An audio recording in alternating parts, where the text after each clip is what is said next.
It's crime season, baby. The Bitcoin Strategic Reserve is in, and here's the result. Oh, yeah. Donald Trump. It's crime season.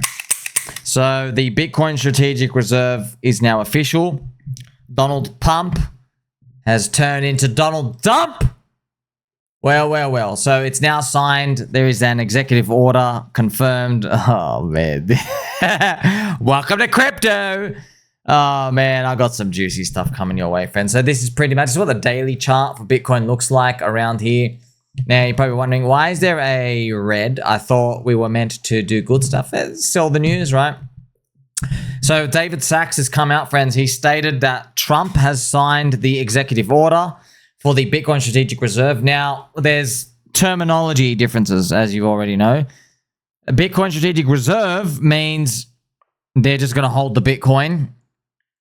A stockpile is what they have with oil, where they accumulate and they buy with fresh money, and it's like sign into law. So we don't get the stockpile, but you know, we got here without them anyway. Okay, they need us. We don't need them. The Bitcoin Strategic Reserve, right, capitalized with the government just keeping the Bitcoin. So they call it asset forfeiture. That's what they said. Also, they made another executive order. They have digital asset stockpile. So they have a Bitcoin one in one hand, digital asset stockpile. I guess it's so when they do, maybe in the future, if they get the opportunity to buy one of them, remember, they just buy the Bitcoin one instead of the digital asset stockpile. Just hoping, but you never know. And they also talked about forfeitures collected for the digital asset stockpile as well. This is interesting. Here's the thing. So the US government can just collect and seize the crypto of any altcoin now. Just collect them.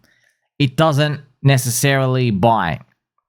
But what if there's a loophole? What if BlackRock buys for them and then hands it over and the US government does something?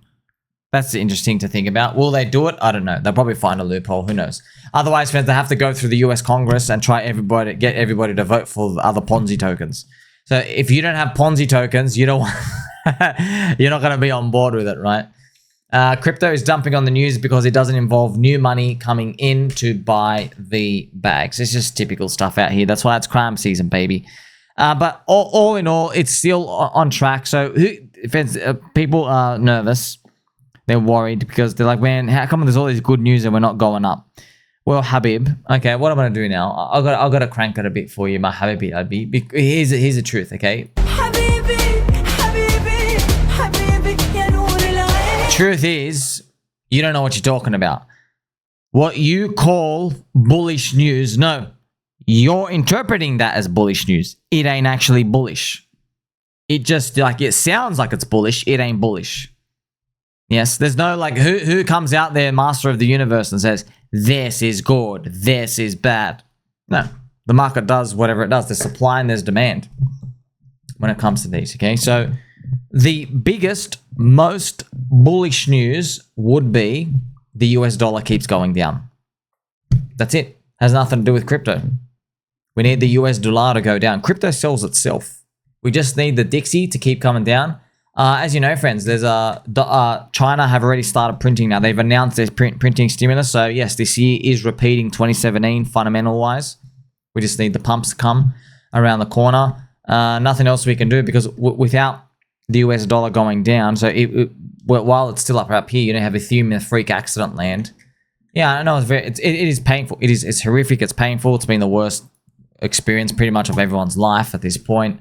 Waiting 4.5 years. Still nothing happens. And yeah, I know I can feel the pain. A lot of people as well. I'm seeing a lot of people, especially in PulseChain community. I've been reading a lot of you don't actually want a centralized exchange listing because, and this is just sharing the honesty, right? People don't want it because it'll let other exchange customers who don't believe at all, who didn't delay gratification, they get to make money off your pain. They get to come in 4 years later. They didn't sacrifice shit.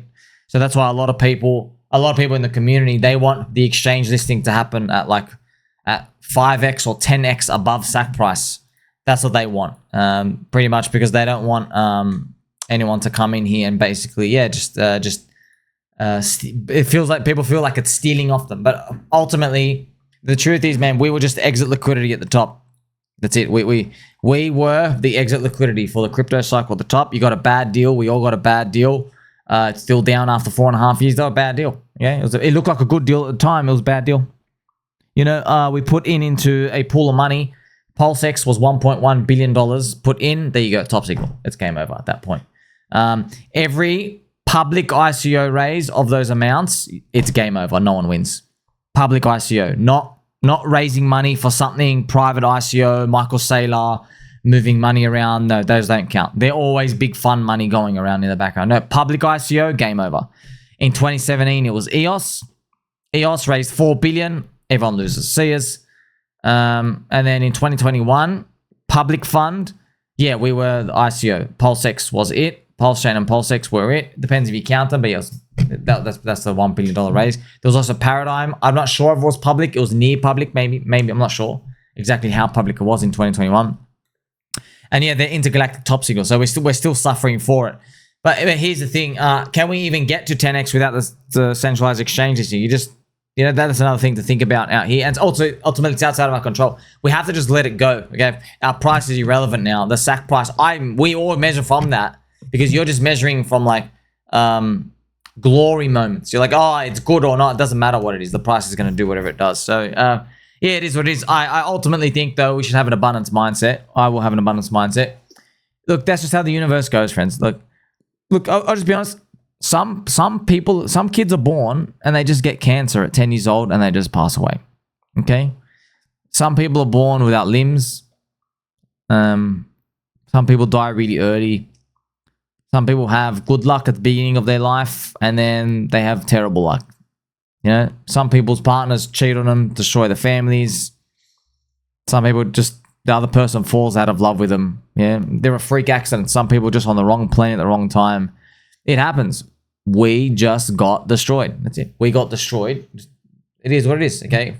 It doesn't matter who you blame. You go, Richard's marketing, the cycle, Bitcoin being in third cycle, last cycle, Ethereum's freak accident, the zombie virus response. There's thousands of variables that go into it, okay? There's 1,000 variables. We can't do anything about that. We just can't. We just have to accept it is what it is.